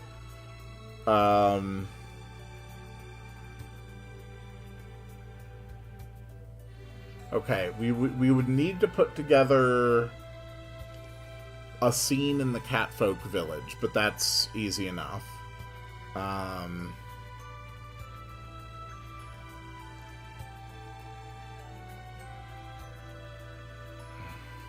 Okay, the players follow it and stumble upon the magical cat discussing their plans.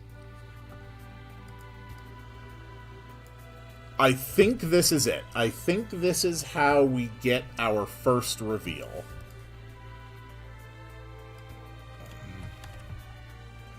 They stumble upon the magical cat discussing their plans and get the first reveal, the magical cat conspiracy. Okay, so we now have a solid plan for the first reveal.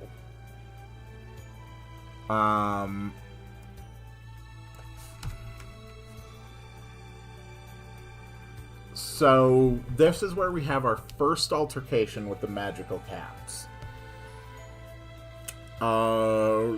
Where are we having that take place?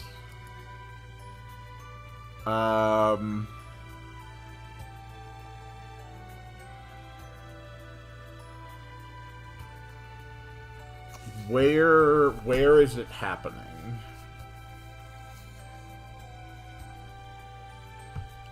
Probably a cave or a tunnel, something hidden in the forest.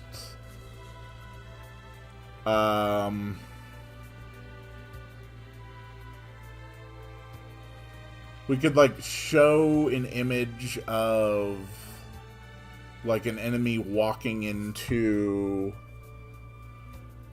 a location, and then you follow it.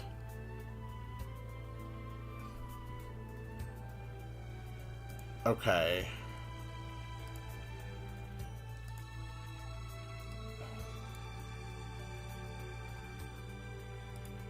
So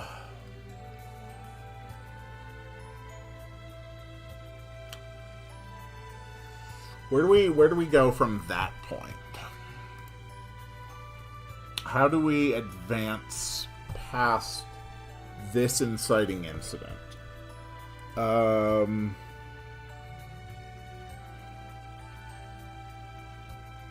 I guess it depends on how much information the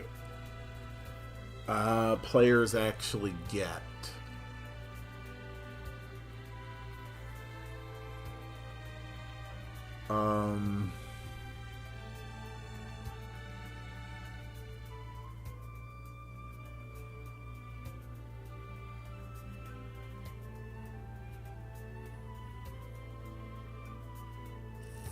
Okay.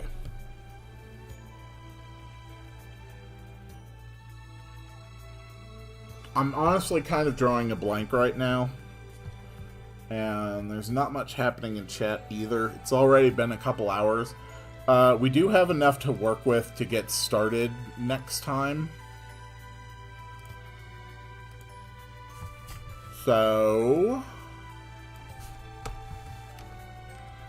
we're going to make some notes here for next time.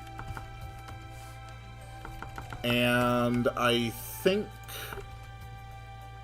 that is going to be it for today. We got a lot done today. This actually went absolutely wonderfully. We got some great work done. The story continues to advance. We have a new form for Ryu. We unlocked the docks up here. We identified and fixed a bug up here. And yeah, I think I feel great about this. So thank you all so much for being here today. As always, I really do appreciate it. It's such a fun project, and I'm so happy that people help contribute to it and make this an ever more rich and interesting experience. I'm going to be working on the Gotcha game project and getting that out. The update's almost certainly coming out this week. Like, for realsies, Coles, I do mean it. There's really not much left that I need to do. I can actually bring that up and sort of give a quick look.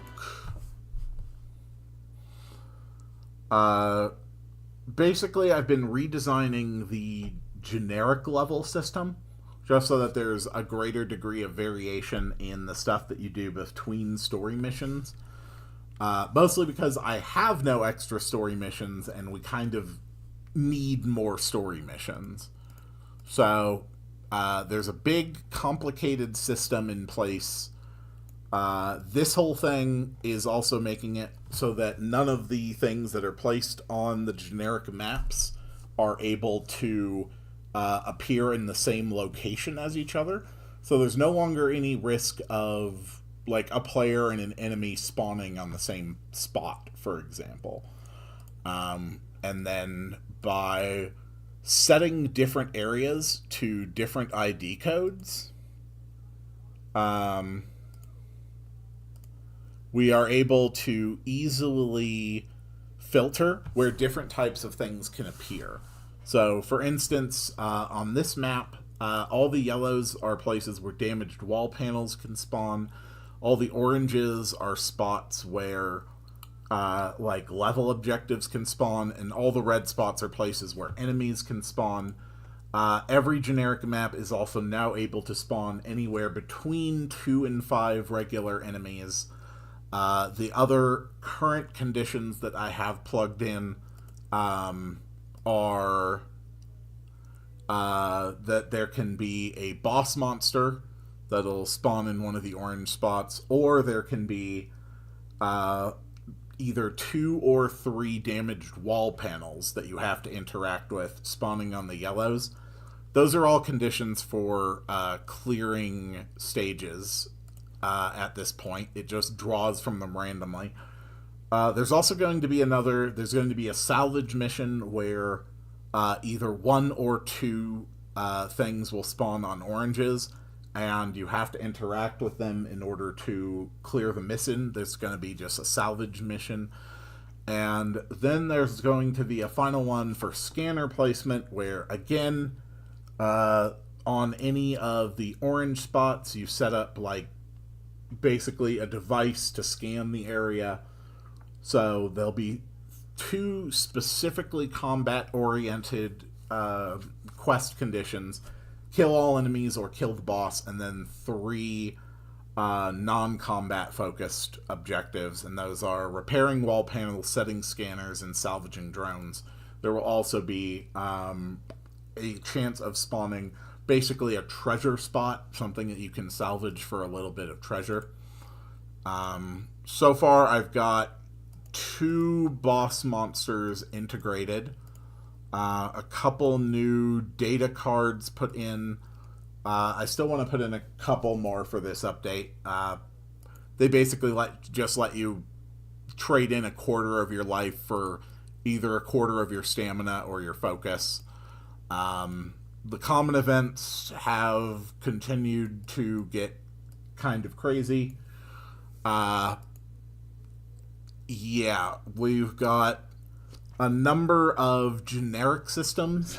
We've got the generic mission system, the generic enemy clear system, the generic boss battle clear system, the generic panel repair system, the generic scanner placement system, and so on and so forth. So basically, I have to finish setting these up. And then once those are done,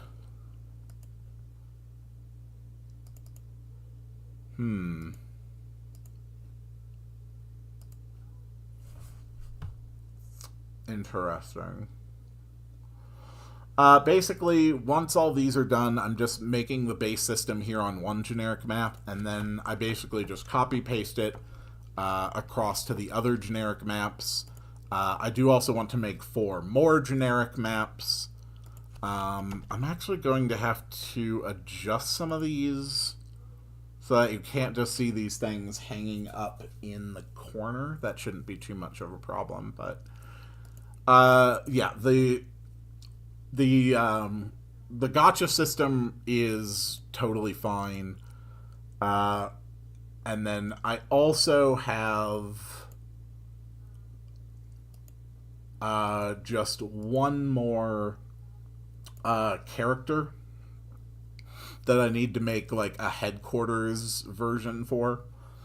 And that's fine. It's basically just a bunch of copy pasting and making sure that they can appear in the headquarters visually appropriate to the highest levels that you've unlocked. They all have different dialogue for each of their 7 tiers, so on and so forth. And you had asked if if your cheat system was still in. Yes, it is. So your cheat system to get a tier 7 Airy is still put in the game. So yes, the gotcha system has in fact had a crap ton of work done in the last 48 hours, and it is almost certainly going to be done before the weekend. So once that is done, I will update it, and yes, it's public knowledge now. I'm not just putting this crap in here and then never telling anybody about it. And yeah, I think that should be fine. So I've definitely still got some work to do, but it is nearing a point of completion finally. The current daily series on the channel is Final Fantasy Mystic Quest. That's being interspersed with just a couple little things. Canon will be starting on Valentine's Day, so I'm looking forward to that. Another visual novel for the channel. You can be back here on Thursday. I will have my next Banjo-Tooie stream, probably somewhere on Thursday morning. I'll get that scheduled when I'm done here. And join me next Saturday for Pokemon Alpha Sapphire Nuzlocke, and Sunday next week for more RPG Maker. I'm really happy with the way things are going. So thank you all so much for watching. I will see you all in the next one, and it is time to make the sound to summon the end of the stream. Wow, wow, wow, wow, wow, wow, wow, wow, wow, wow, wow.